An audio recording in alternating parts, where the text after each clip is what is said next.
seolah-olah dia jadi pemilik. Jadi ini dah tidak benar. Sistem di Republik ini pengelolaannya udah nggak benar. Ya, mengabaikan hak-hak kita loh. Kita ini sudah, ya, leluhur kita ini mempertahankan wilayah kita ini berkorban semuanya ratusan tahun loh. Republik ini ya bukan dijajah sama Belanda 350 tahun. Siapa bilang? Republik ini baru 79 tahun. Itu ada yang bohong. Betul yang mulia. Nah, ini ada komentar dari netizen, presiden itu kurang pengetahuan tentang raja dan sultan, atau sebenarnya tahu tapi pura-pura tidak tahu. Jadi perlu kita sampaikan ini sebagai rakyat, nanti gilirannya sultan ya, bahwa presiden ya pemimpin negeri ini, tolong lihatlah kondisi para raja dan sultan. Kita ingin membantu bersama-sama. Ayo bahu-membahu membangun anak bangsa ini, mensejahterakan rakyat.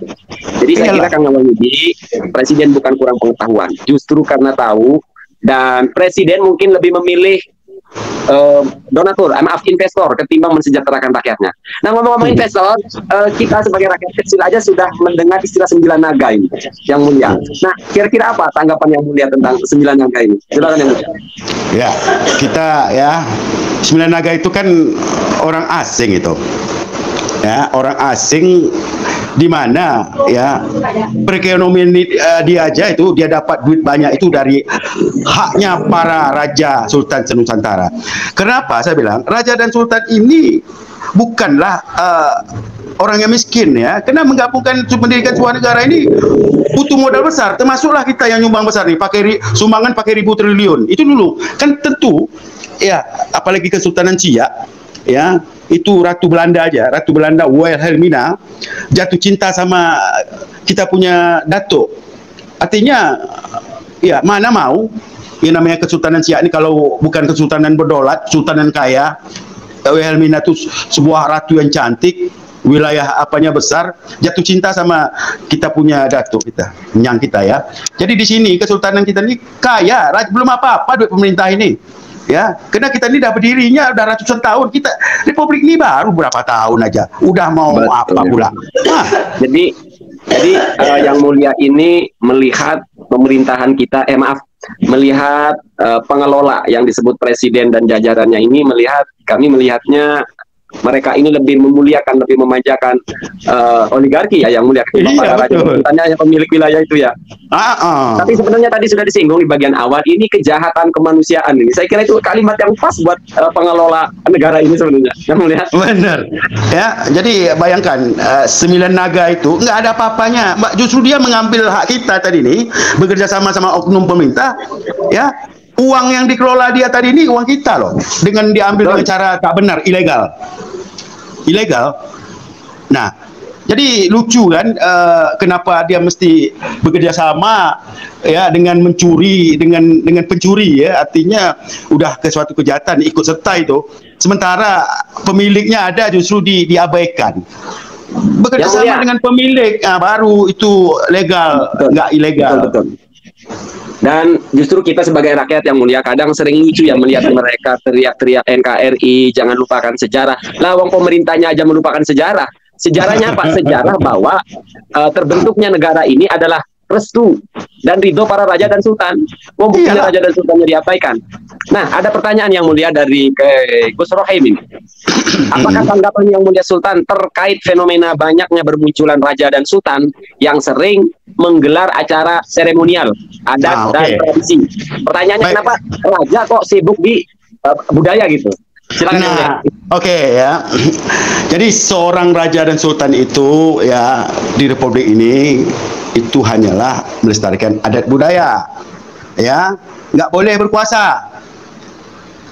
Ya, jadi sultan kita nih menandakan sultan itu benar tak benarnya ya, bermunculan ya, kita dengar banyak sekali yang mengaku sultan ya. Sekarang di Republik ini anehnya ya, sikit-sikit dipanggil sultan, sedikit dipanggil sultan. Macam contohlah Raffi Ahmad dipanggil sultan. Ya, sementara yang dikatakan sultan itu ya bukan orang kaya ya, orang banyak duit dipanggil sultan. Saya nih nggak punya uang, tapi ya dari hak saya lah memberi makan Republik ini. Yang menggaji pejabat pusat sampai daerah itu dari hak saya. Siapa mau bantah? Ya, siapa mau bantah? Itu saking kayanya saya, tapi dimiskinkan oleh pihak pemerintah. Nah, jadi oleh sistem. Jadi yang katakan raja dan sultan itu mesti ya kita ambil dari latar belakang sejarah dulu. Ada tak sejarahnya? Ini kadang-kadang muncul di TV itu raja macam-macam lah kemarin itu. Yang tak pernah kita dengar sejarahnya. Oh ya, Yang Mulia, mohon maaf. Karena sempat juga saya melihat video Yang Mulia, tapi masih WhatsApp, belum terpublik ya. Tadinya tentang yayasan apa? Saya sampai laporan ke Sultan Syir Kesatuan Cirebon di sini. Saya bilang begini, Yang Mulia, Ma, kita biasa manggilnya Mama ya, Mama Sultan. Yang artinya apa? Ya Sultan lah. Saya bilang gini, kok ada ya masa yayasan membawahi para raja dan para sultan? Lah wong yayasan aja dibawakan Kumham. Nah yang dibawahi kok para raja-raja. Lah raja dan sultan itu harusnya sepakat dengan presiden kan, kita harusnya dijadikan presiden. Benar, lucu kadang terbalik. Itu tadi pengelolaan terbalik tadi. Mohon maaf ya, artinya saya sebagai rakyat sebenarnya agak keberatan, kesinggung masa raja kami diketuai oleh ketua yayasan, ini kayak keberatan amat gitu. Lucu ya, lucu terbalik. Jadi gitu, latar belakang pertama ya, sejarah dari kerajaan dia. Ada nggak? Ini kadang-kadang sejarah kerajaannya nggak pernah kita dengar ya. Itu ya, seorang raja yang benarnya gitu. Pertama, kedua ya dasar hukum nasabnya, dasar hukum nasab silsilahnya harus jelas. Kalau saya nih mengklaim selaku sultan itu berdasarkan sultan sebelumnya. Sebelum saya ini ada sultan ke-12, Sultan Syarif Kasim. Ya, itu membuat suatu pernyataan bahwa datuk saya ini adalah saudara sepupu ya daripada Sultan Syarif Kasim tadi ini. Nah, apalagi Sultan Syarif Kasim tidak memiliki zuriat atau anak. Jelas-jelas di situ sepupu dari belah laki-laki ya, merupakan ahli waris, apalagi tak punya anak. Dasar klaim saya itu dan sudah mendapat putusan penetapan ahli waris pengadilan agama. Yang berhak ditunjuk negara itu masalah ahli waris pengadilan agama.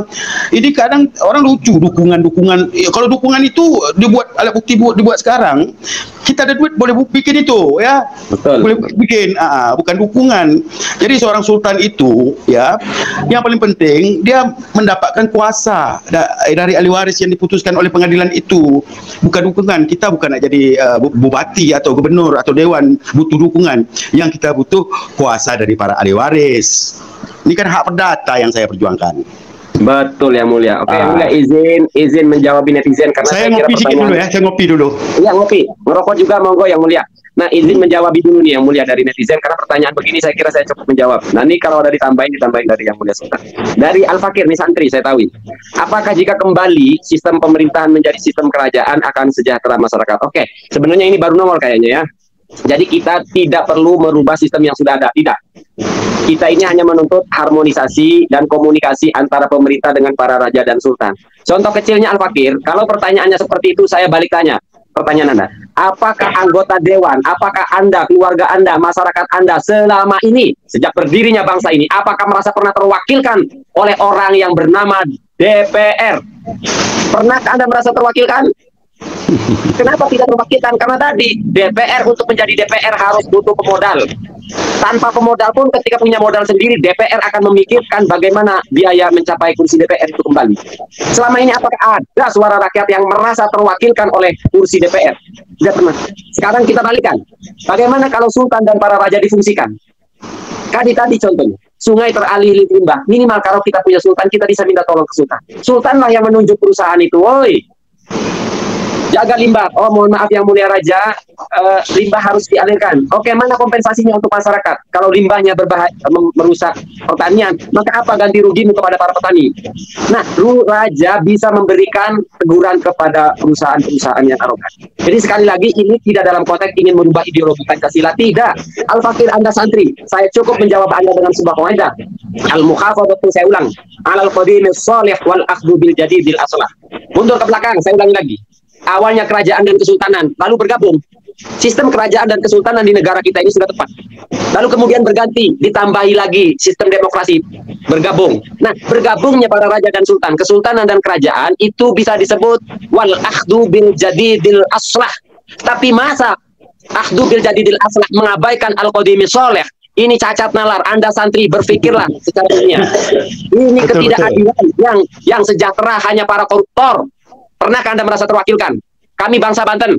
Sampai seterusnya saya akan menyebut saya bangsa Banten. Contoh kecilnya, limbah-limbah di sungai.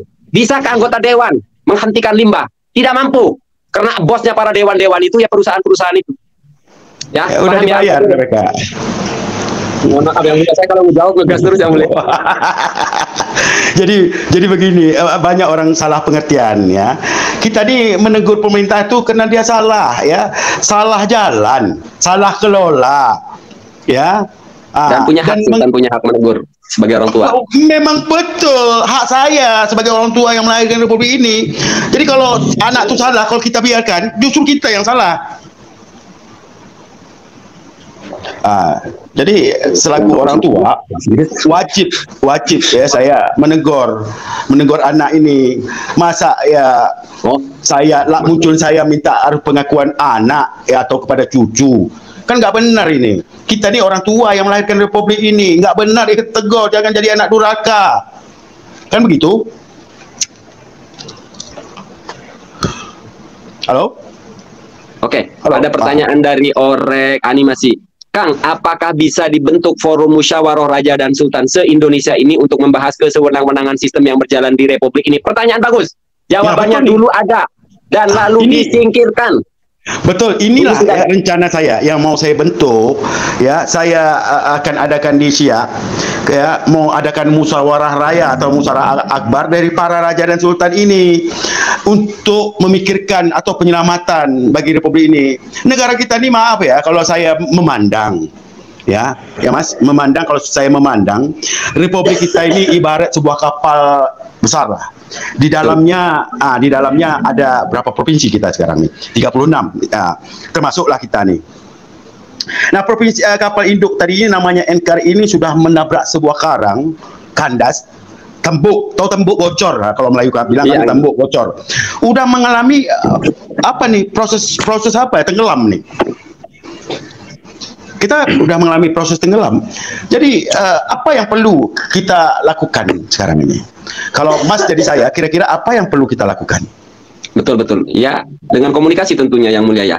Jadi Kang Arek Animasi, jadi itulah yang ingin kita harapkan bersama, terjalinnya komunikasi dan harmonisasi. Dan kalau pertanyaan sampean seperti ini, sebenarnya dulu ada DPA, Dewan Pertimbangan Agung, dan isinya para raja dan para sultan. Nah, DPA ini lalu kemudian dihilangkan. Jadi memang tadi dikatakan oleh Yang Mulia Sultan, terjadi kejahatan kemanusiaan. Jadi mestinya dari dulu juga sejak berdirinya bangsa ini, sultan dan raja itu dijadikan sebagai penasehat. Penasehat siapa? Pengelola, ketua pengelola yang disebut presiden. Gitu loh. Dan DPA ini yang isinya raja dan sultan yang tanpa melalui pemilihan, ini diganti menjadi DPD.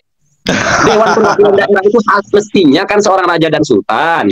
Lalu tugasnya apa? Untuk menegur pemerintahan gitu, mengingatkan. Betul sekali. Keberadaan kita ini ya jangan disalah kaprah.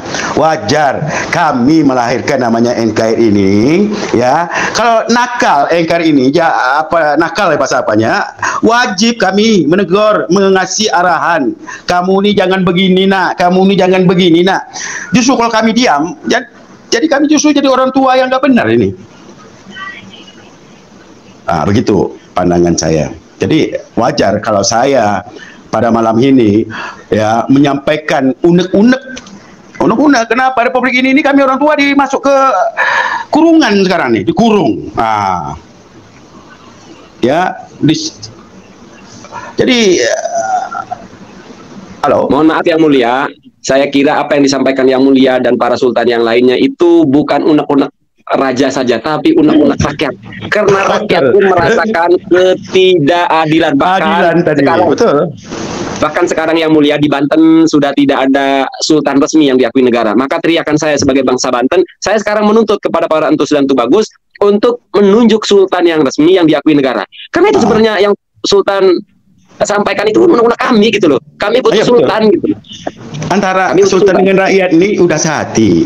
Makanya saya bilang rakyat itu punya sultan. Sultan ini payung, memayungi dia. Itulah nama sultan. Kenapa? Tanggung jawab dia itu rakyat. Nah, ada seorang sultan tidak memikirkan nasib rakyatnya. Ya. Jadi gimana ya kalau yang namanya kita sultan ini, kita pemilik yang mendirikan justru kita diabaikan, tentu sudah sewenang-wenang aja pengelola tadi ini. Apa cakap dia aja kan?